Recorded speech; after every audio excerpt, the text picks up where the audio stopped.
Hey, bon matin tout le monde. On a-tu un bon temps de louange? Oui, hein? Les paroles, c'est incroyable.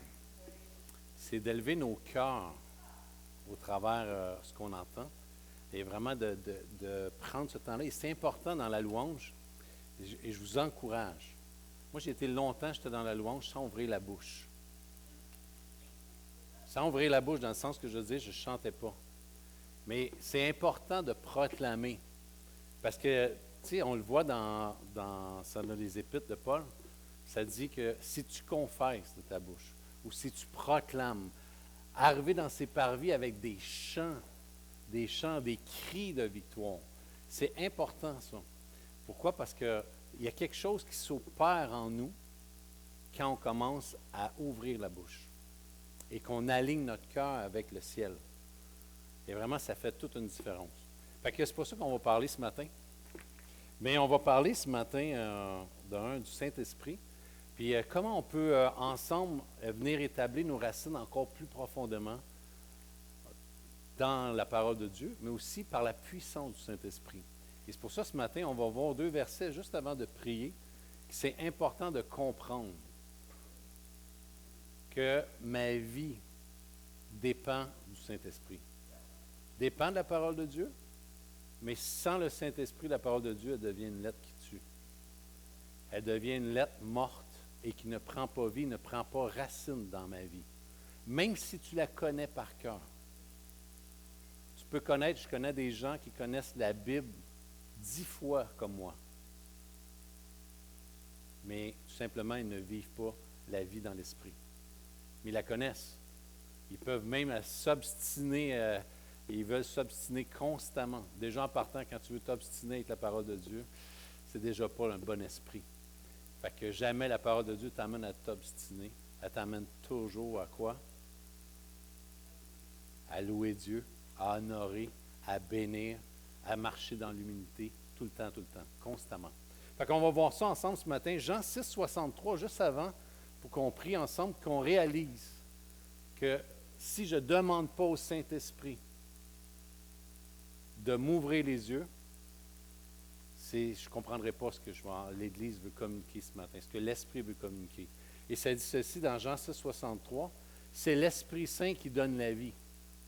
L'homme tout seul ne peut rien faire. Les paroles que je vous ai dites viennent de l'Esprit Saint et elles donnent la vie. Fait que j'ai besoin, autrement dit, ça vient de l'Esprit. C'est Jésus qui parlait ici. Et il amène la vie. Juste après aussi, dans Luc 24, 31, ça dit, alors les disciples, et là, c'est là qu'on voit ici la communion avec le Saint-Esprit, autrement dit, au travers des Écritures. Le Saint-Esprit n'était pas encore là, mais est-ce que Jésus rappelait les Écritures? Le Saint-Esprit va toujours fonctionner au travers des Écritures. Et ça dit ceci, alors les disciples voient clair et ils reconnaissent Jésus, mais au même moment, Jésus disparaît.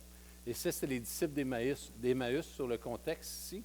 Quand Jésus a commencé à fractionner le pain, et là, c'est là, après ça, qu'ils disent, hey, notre cœur ne brûlait-il pas quand il nous expliquait les Écritures? Et c'est là que tu vois que c'est un temps de communion. C'est au-delà juste de lire la parole de Dieu ou juste d'écouter pour écouter. Je dois demander à ce que ça prenne racine dans mon cœur, que je devienne un avec ce que j'entends et que ça devienne effectif dans ma vie, ça devienne pratique. Et Luc 24, 45, je pense que je ne l'avais pas donné, mais je l'ai rajouté. Jésus, ça dit, quand Jésus est venu, quand les disciples étaient rassemblés dans la chambre haute, Jésus est venu, puis ça dit, Jésus leur ouvrit l'esprit pour qu'ils comprissent les Écritures.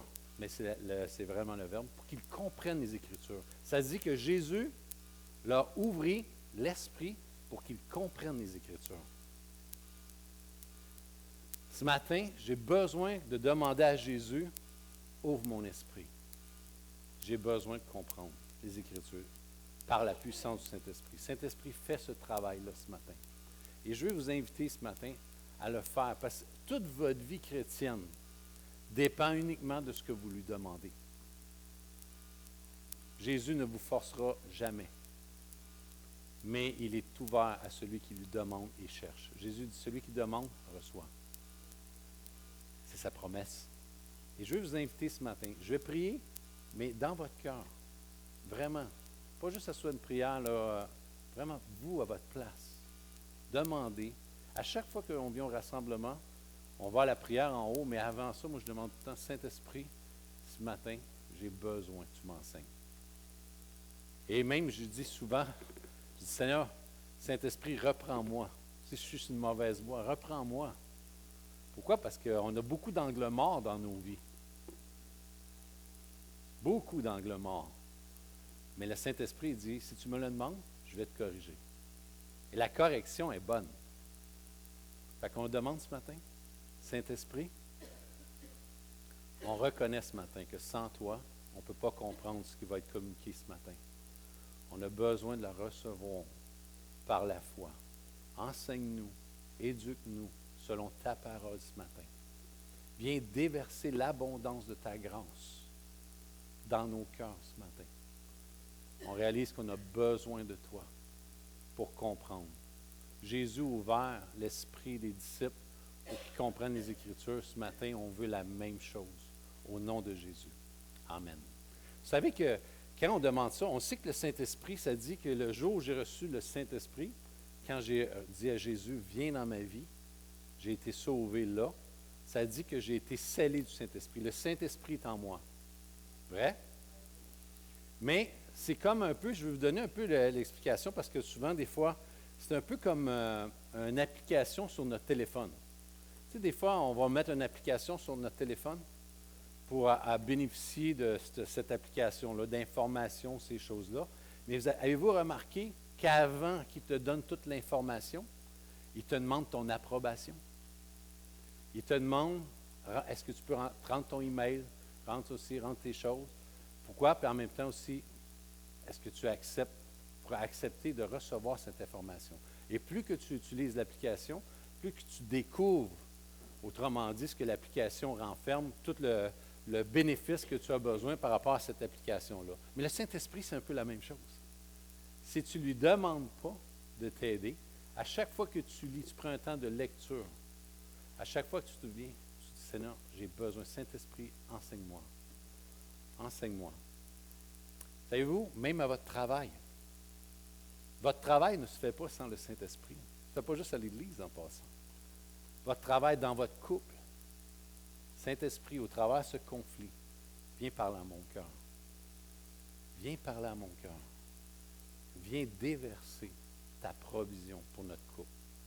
Viens déverser pour le travail. Aide-moi avec les clients, peu importe. Autrement dit, l'Église, c'est un endroit où on vous apprend à dépendre, pas du pasteur, du Saint-Esprit, de Dieu, de Jésus, de la parole de Dieu. C'est un endroit où on vous enseigne la parole de Dieu pour que vous vous retourniez dans votre relation avec lui, dépendre de lui. C'est pas merveilleux? J'espère que vous êtes contents.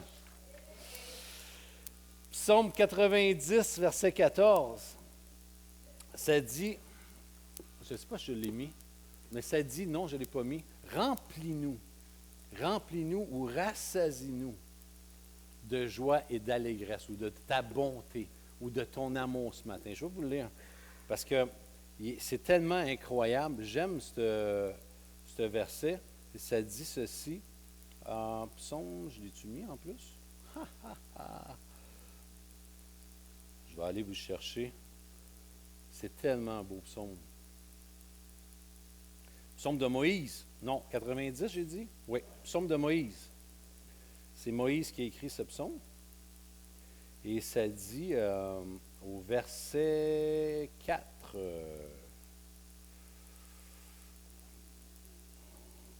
Louis II. 14, j'ai dit? Ah, excuse-moi. Tu as raison, c'est ça. Merci de me ramener à l'ordre. Dès le matin, tu as dit quoi? Remplis-nous de ton amour. Et nous chanterons et crierons de joie toute notre vie. Dans une autre version, ça dit « rassasie-nous ». J'aime vraiment ça. Pourquoi? Parce que le cœur de Dieu, le matin, si tu n'es pas rassasié de Dieu, tu vas être rassasié d'autre chose.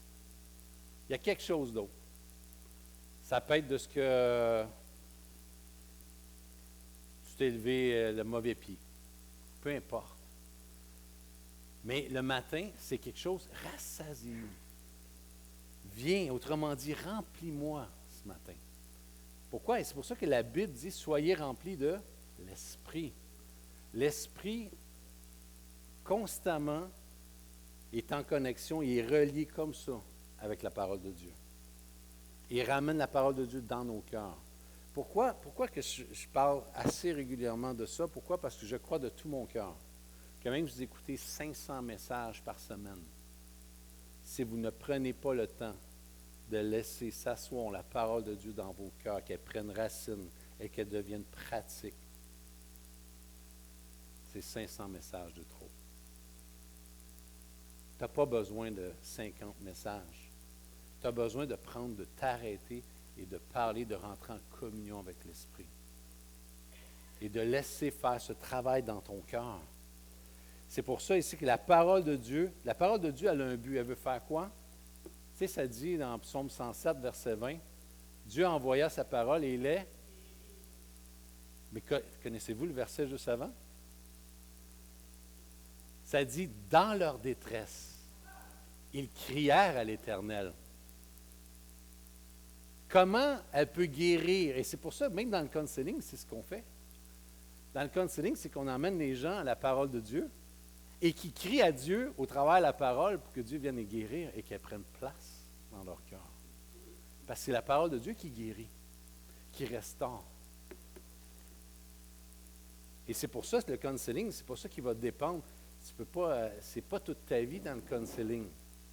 C'est un bout de temps pour que tu apprennes tout simplement à entendre la voix de Dieu et que tu apprennes à te laisser guérir par la parole de Dieu, à restaurer par la parole de Dieu.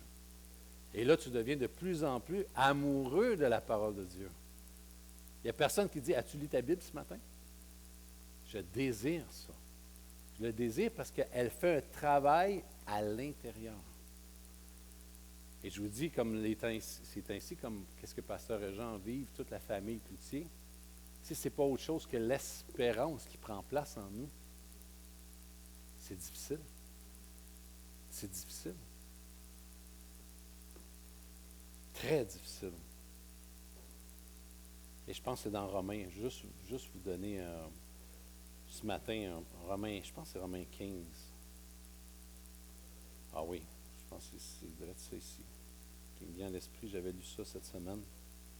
Ça dit, Romains 15, 4, ça dit, « Or, tout ce qui a été écrit d'avance l'a été pour notre instruction, afin que par la patience et par la consolation que donnent les Écritures, et je mets un point ici, par la consolation que donnent les Écritures, ou les Écritures. Il y a une consolation qui se trouve uniquement dans les Écritures. Nous possédions l'espérance. L'espérance, elle vient des Écritures. Et c'est pour ça qu'il y a une guerre spirituelle énorme sur vos vies et ma vie, pour qu'on ne prenne pas du temps dans les Écritures. Qu'on prenne du temps avec le Père, le Saint-Esprit, le Fils, le Saint-Esprit, prendre ce temps de communion, koinonia, ce temps de communion. Pourquoi? Parce que si la parole de Dieu, ça dit ici, elle vient te consoler, elle vient te restaurer, elle vient te bâtir. Le diable déteste ça. Pourquoi? Parce qu'il ne peut plus faire ce qu'il veut avec toi. Parce que tu marches dans la liberté de Christ. Là où ça dit, là où est la liberté, non, où est la vérité, là est la vérité, là est la liberté. Et c'est tellement important, c'est pour ça que la vérité doit prendre place dans nos cœurs, constamment. Et c'est important, pourquoi? Pourquoi je dis ça ce matin? Parce que il y a beaucoup de chrétiens, des fois, tu regardes, ça fait plusieurs années, tu veux les aider, mais ils n'ont pas pris ce temps-là de s'arrêter et de prendre le temps de communier avec la parole de Dieu et de laisser le Saint-Esprit opérer ce travail dans les cœurs. Et vous savez, c'est pourquoi? Parce qu'on se fait voler ces choses. Et on va le voir un petit peu plus loin dans Matthieu, mais juste un peu plus loin dans Matthieu 13, 15, je ne sais pas si je l'avais mis, je vais peut-être rajouter ça aussi. Des fois, j'envoie mes Matthieu 13, 15, ça dit, je vais vous lire, je vais aller vous chercher ça. Je ne vous ai pas donné des versets parce que ça va vous obliger à aller les lire chez vous. Et je vous encourage à le faire. Ça change tellement nos vies, la parole de Dieu. Je vais vous lire dans la version des paroles de vie. Et ça dit ceci. Tout est une question d'attitude. La guérison vient d'une question d'attitude. Parce que la parole de Dieu, elle est parfaite et ça dit qu'elle peut guérir tout, tout, tout. Pourquoi un est guéri et l'autre n'est pas guéri? Et je parle à l'intérieur. C'est souvent dans notre attitude. Et on va le voir ici. Au verset 15, ça dit, « Oui, la tête de ce peuple est devenue dure. » Une tête de cochon. Ça dit ici, « Ils ont bouché leurs oreilles, ils ont fermé les yeux, et ils ne voulaient pas voir avec leurs yeux, entendre avec leurs oreilles, comprendre avec leur cœur. Ils ne voulaient pas changer leur vie ou se repentir ou de se détourner de leur vie. Alors, je n'ai pas pu les guérir. » Et c'est Israël ici. Il parle d'Israël, le contexte, mais c'est la même chose aujourd'hui. Parce que la parole de Dieu est effective dans ta vie autant que dans ce temps. Et Jésus veut guérir. Et je dois prendre le temps de laisser la parole de Dieu venir dans mon esprit. Et justement, cette semaine, j'étais avec quelqu'un qu'on a décidé de prendre un temps ensemble pour la parole de Dieu, pour juste que la parole de Dieu prenne place. Puis je lui ai expliqué ceci. J'ai dit, dans Osée, ça dit, faute de connaissance, mon peuple est détruit. Il est détruit. Mais juste le verset, après, ça dit qu'ils ont rejeté la connaissance. Et souvent, on entend ça ce matin, ça peut être, ah bon, un autre message de plus. Et je mets ça sur la tablette. Mais ce qu'on fait, souvent, on ne réalise pas à quel point Dieu nous invite à le prendre, ce message, et à se l'approprier dans ma vie. Approprier la parole de Dieu dans ma vie. Autrement dit, d'être sérieux avec la parole de Dieu. Pourquoi? Parce que c'est cette parole-là qui va faire ce travail-là dans votre esprit, dans votre âme, votre corps même. Tellement que c'est puissant. Fait que la parole de Dieu, elle a le pouvoir de te guérir. Mais Jésus dit, je n'ai pas pu les guérir. Il ne voulait pas entendre ce que je disais. Il ne voulait pas voir avec leurs yeux. Il durcissait leur cœur. Ouvre ton cœur. Dieu seul peut venir te rencontrer. Et c'est pour ça qu'on va voir dans Matthieu 13, au verset 3 à 9, on va voir comment la condition du cœur est importante. Ça dit dans Matthieu 13, au verset 9, tout le monde connaît la parabole des semences. Jésus enseigne beaucoup de choses aux gens en utilisant des comparaisons. Il leur dit, le semeur va au champ pour semer. Pendant qu'il sème, une partie des graines tombe sur le bord du chemin, les oiseaux viennent et ils mangent tout. Ensuite, une partie des graines tombe dans les pierres. Là où il n'y a pas beaucoup de terre, elles poussent tout de suite parce que la terre n'est pas profonde. Mais quand le soleil est très chaud, il brûle les petites plantes et elles sèchent parce qu'elles n'ont pas de racines. L'autre après. Une autre partie des graines tombe au milieu des plantes épineuses. Ces plantes poussent et les étouffent. Une autre partie des graines tombe dans la bonne terre et produit des épis, les uns sans grains, l'autre 60, d'autres 30. Et Jésus ajoute, celui qui a des oreilles pour entendre, entende. Il parle d'un principe qui est spirituel. Et on va voir aussi, on continue, dans Matthieu 13, on avait 18 à 23, où ce que Jésus vient expliquer, parce qu'ils ne comprennent pas la parabole, il vient expliquer qu'est-ce que ça veut dire. Écoutez donc ce que l'histoire du semeur veut dire, c'est Jésus qui parle. Le bord du chemin où les graines tombent, ce sont les gens qui entendent la parole du royaume et qui ne la comprennent pas. L'esprit du mal arrive et il arrache ce qu'on a semé dans leur cœur. Prochain verset. Le sol plein de pierres, ce sont les gens qui entendent la parole et qui la reçoivent aussitôt avec joie. Mais la parole n'a pas de racine en eux. Ils changent facilement d'avis, alors quand qu'il y a des difficultés ou quand on les fait souffrir à cause de la parole, ils abandonnent tout de suite. On va camper juste un petit peu ici. Pourquoi? Parce que c'est important et je veux vraiment qu'on regarde ensemble. Et ça dit à cause qu'ils n'ont pas de racines. Les racines viennent de la parole de Dieu.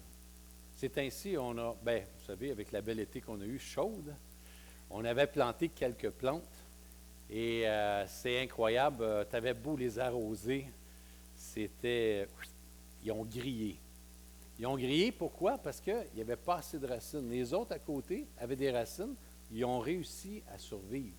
Pourquoi? Parce qu'ils vont loin dans le sol, puiser, au lieu de rester à la surface, les racines, et de sécher tout de suite. Et c'est pour ça que la parole de Dieu veut faire ce travail-là dans nos vies. C'est pour ça que l'attaque, elle est phénoménale sur vos vies, pour vous couper de la parole de Dieu. Et quand arrivent les difficultés, la première chose qu'on fait, souvent on peut se couper de la parole de Dieu. Et même on se coupe même du corps de Christ. Parce qu'il y a une provision dans le corps de Christ. Psaume 133, si vous lisez, il y a une bénédiction que tu ne peux pas trouver en dehors du corps. Ça dit, Psaume 133, Dieu ordonne sa bénédiction quand les frères et sœurs sont ensemble. Il y a une bénédiction spéciale que Dieu, il y a une provision spéciale que Dieu veut donner au travers le corps de Christ quand vous vivez, peu importe les difficultés.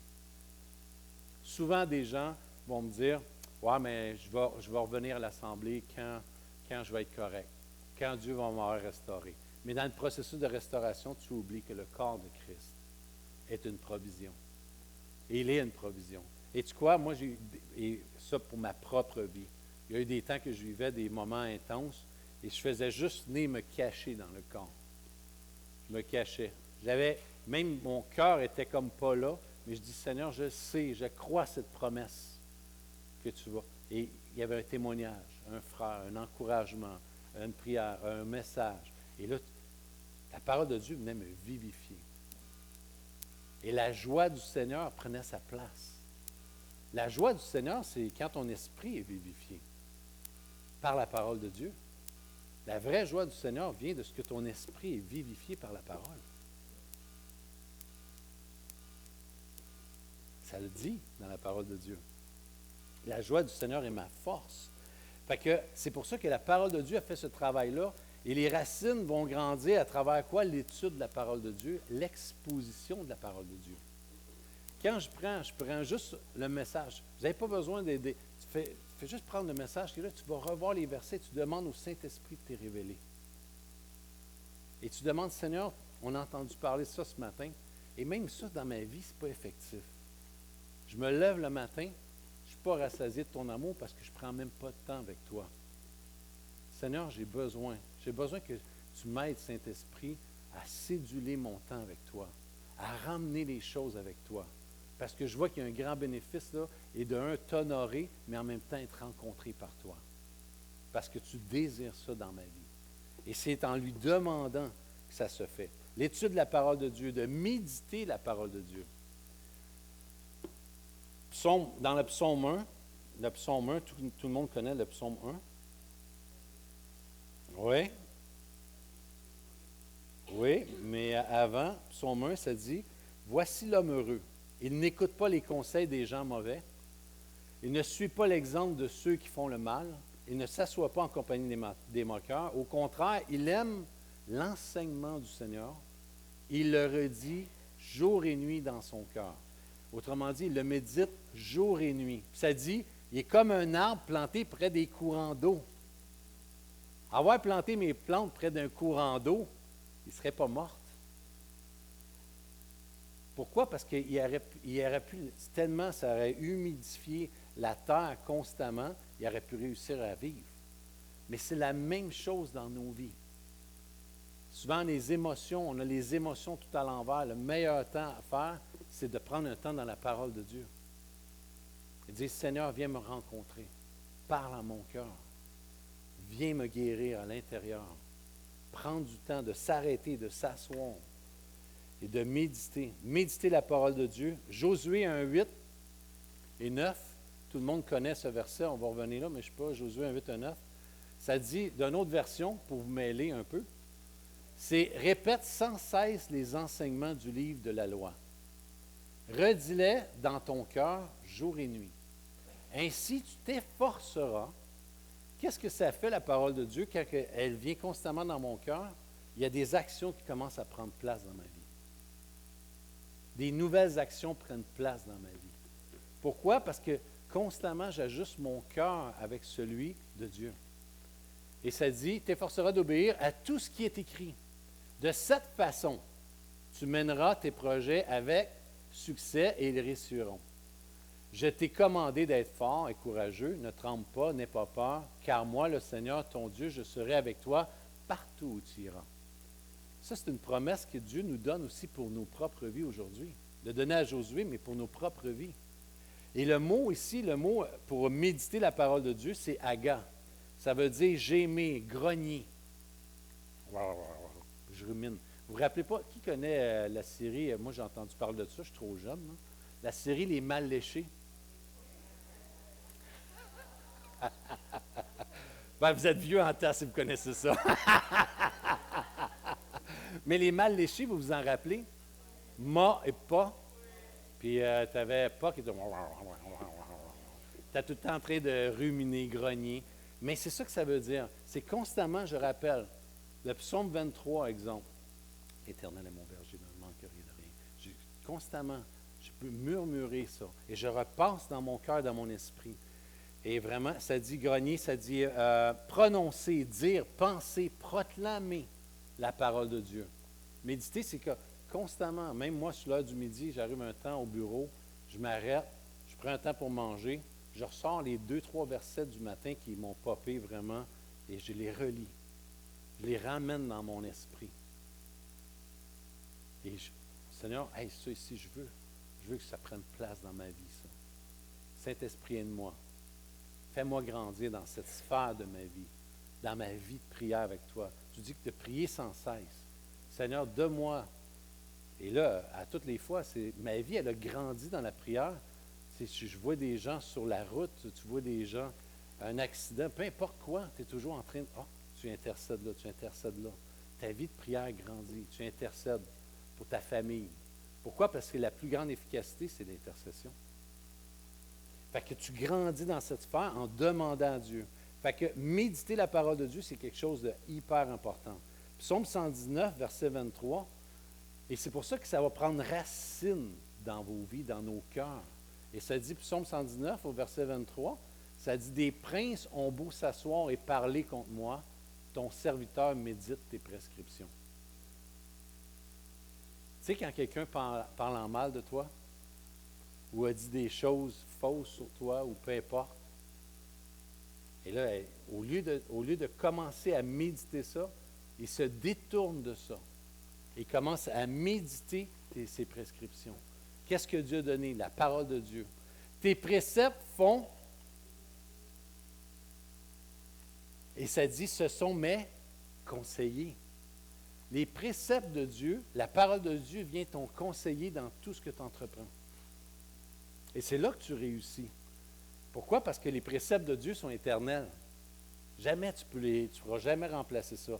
Puis ça dit ici, fais-moi comprendre la voie de tes statuts et je méditerai sur tes merveilles. Fais-moi comprendre la voie de tes statuts. Seigneur, tu enseignes cette voie-là, je ne la comprends pas. Mais Seigneur, je sais que, par exemple, il y a une chose merveilleuse qui va découler de là. Et je décide d'y marcher par la foi.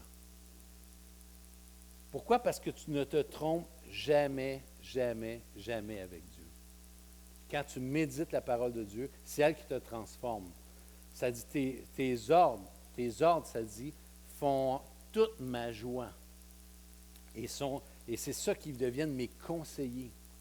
Et c'est pour ça que, et je parlais justement à la personne cette semaine, je disais, tu sais quoi, si tu es coupé de la parole de Dieu, jamais ton cœur peut grandir. Jamais ton cœur peut grandir en sagesse et en connaissance de Dieu. Parce que tu apprends à connaître le caractère, la nature de Dieu uniquement au travers des Écritures. Et c'est pour ça que l'exposition, de prendre ce temps-là dans la parole, de l'étudier, la repasser dans mon esprit, c'est quelque chose de merveilleux. Et je vous dis, dans nos temps de souffrance, les temps les plus difficiles, c'est ça qui devrait être priorisé dans nos vies. Moi, je me rappelle, il y avait un homme que j'ai fait son service funéraire et j'allais le visiter à l'hôpital. Puis, il souffrait énormément dans son corps.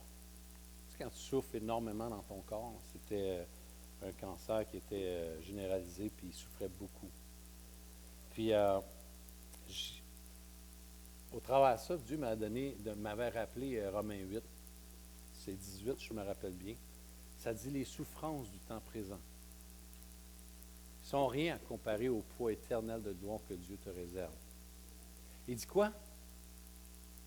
Il dit, répète-moi ça. Je répète. Hein? Répète-moi là encore. OK. Là, je commence à y répéter encore. Les souffrances du temps présent ne sont rien à comparer au poids éternel de gloire que Dieu te réserve. Répète-moi là encore. J'ai répété 5 fois. Et là, je m'en vais, là, tout d'un coup, je dis, OK, après 5 fois. Là, je sors, puis je parle à son épouse dans l'entrée de la porte, puis tout ça, puis je me retourne, il est dans son lit, puis il murmure le verset. Il murmure le verset dans son lit. Puis il est là. Il le murmure ça. Je ne sais pas combien de fois, on a parlé pendant 15 minutes, il n'arrêtait pas. Pourquoi? Parce qu'il amenait à avoir de l'espérance, autant de sa souffrance, de ce qu'il vivait. Parce que Dieu compatit à nos souffrances. Dieu n'est pas indifférent. C'est un père. Demandez à Sébastien, bon. Il compatit aux souffrances. Mais Dieu dit, je ne veux pas te laisser là. Je veux te donner de l'espérance. Pourquoi? Parce que c'est une vallée qui est là, mais la vallée n'est pas éternelle. Moi, je te dis, il y a quelque chose de glorieux qui vient. C'est passager ce que tu as. C'est passager. Aie foi en moi. Abandonne-toi à moi. C'est ça, surrounded by. C'est être entouré par le Saint-Esprit. C'est tu t'abandonnes au Saint-Esprit. Jésus s'est abandonné au Père, au plan du Père. Mais il a été réconforté ici. Et c'est vraiment glorieux de voir ça. Psaume 36, verset 5. Ça dit aussi, il médite la fraude ou il médite le mal sur sa couche. Et il se tient sur une voie qui n'est pas bonne. Il ne rejette pas le mal. Pourquoi? Il n'a pas la force de le rejeter parce qu'il ne fait que méditer sur le mal. Tu ne fais que méditer sur quelque chose qui ne peut pas repousser le mal. Tu ne vaincras pas le mal par le mal. Tu vaincres le bien, tu vas vaincre le mal par le bien. Le bien, c'est quoi? La parole de Dieu qui vient s'intérioriser dans mon cœur. Et quand elle est proclamée. Et là, tu as la puissance de rejeter le mal. Pourquoi? Parce qu'elle prend plus de place dans mon cœur, la parole de Dieu. Et je peux rejeter le mal.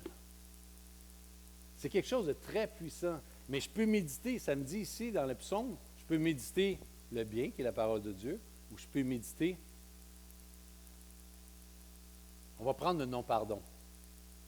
C'est quelque chose, souvent, même les chrétiens, les enfants de Dieu, même, on va méditer. L'offense. Quelqu'un m'a offensé, il m'a dit quelque chose, ça, j'ai de la misère. De la misère à pardonner ça. Il m'a fait ça. Ça, là, ça passe pas. En tant que chrétien, en plus, c'est un chrétien, il m'a fait ça? Non. Et là, je commence à méditer ça. Je médite ça au lieu de la parole de Dieu ou de méditer le pardon de Dieu. Ça fait quoi? Je deviens un esclave.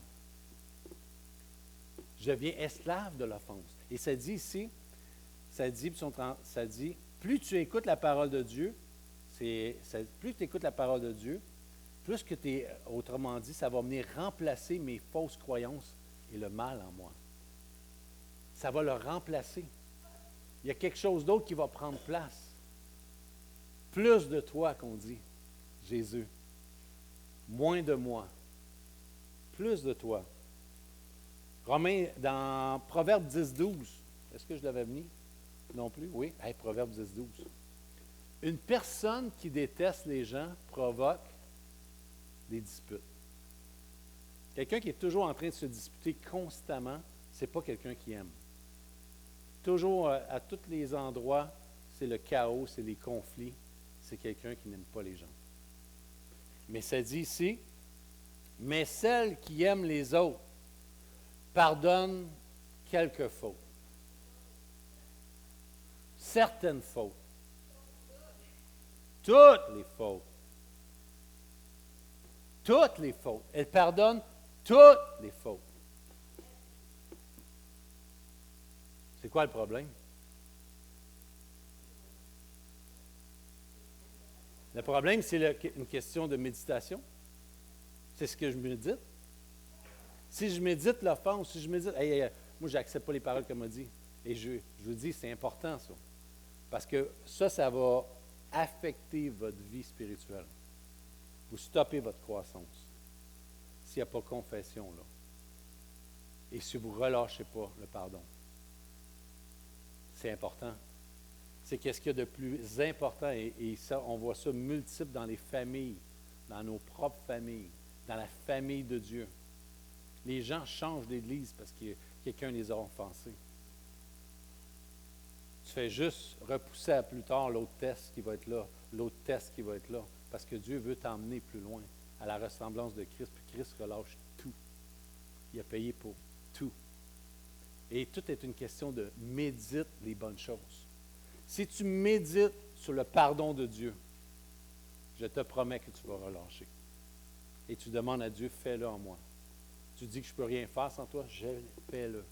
Et médite la bonne chose. Pourquoi? Parce que c'est ça qui va faire en sorte que tu vas pouvoir relâcher la vie de Dieu. Ce n'est pas toi qui l'a produit, c'est lui qui l'a produit en toi. Est-ce que ça va? Fait que je dois simplement prendre le temps de s'arrêter et de ralentir et de dire, OK, savez-vous comment prendre? Prenez un verset comme ça. Une personne qui déteste les gens provoque des disputes. Ça veut dire que, Seigneur, j'aime pas, je déteste. Si je déteste les gens, ça provoque des... Seigneur, garde-moi d'être une personne qui déteste les gens. Garde-moi d'être une personne qui provoque des disputes. Et surtout dans le corps de Christ aussi.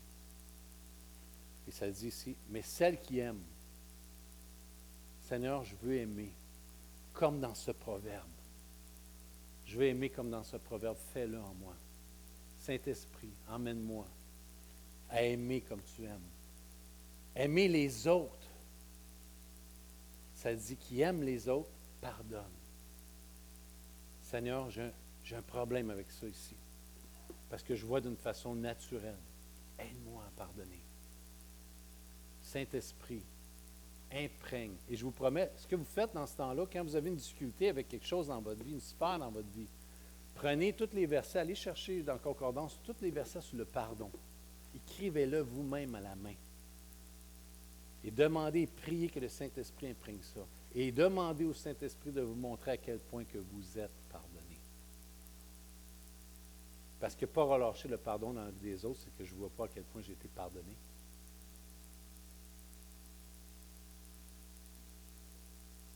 Et c'est pour ça qu'il y a des distractions alentour de nous pour nous sortir de la parole de Dieu. Je termine avec ça. Il veut nous sortir de la parole de Dieu. Pourquoi ces distractions-là? Afin que la parole de Dieu, elle ne soit pas appliquée. Dans Romains 8:1, là, ça dit qu'ils étouffèrent la parole de Dieu par leur vie, par leur exemple. Ça dit que leur exemple faisait en sorte qu'ils étouffèrent la parole de Dieu. Ils retiennent la vérité captive. Ça dit dans Romains 8.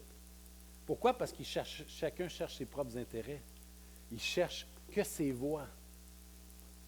Mais si tu cherches les voies du roi des rois et tu veux laisser une odeur de Christ là où Dieu t'appelle à passer, tu dois tout simplement dire, Seigneur, je viens devant toi, utilise-moi.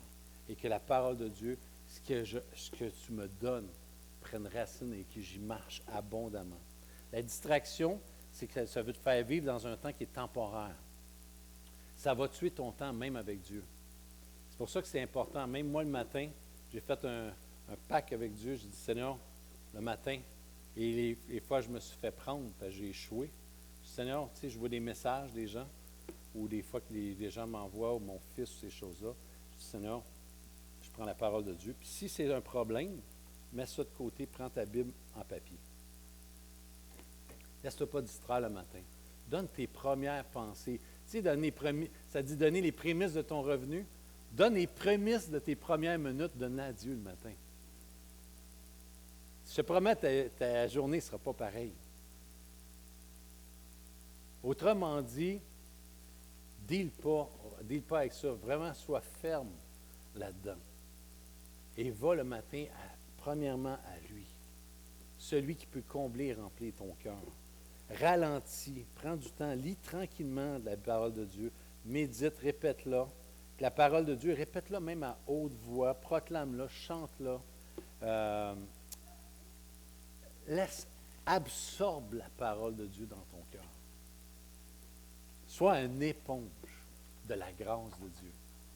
Et mon cœur ce matin, c'était de vous encourager. Et je prie que davantage je sois un amoureux de la parole de Dieu. Parce que si je suis un amoureux de la parole de Dieu, je vais mieux aimer ma femme.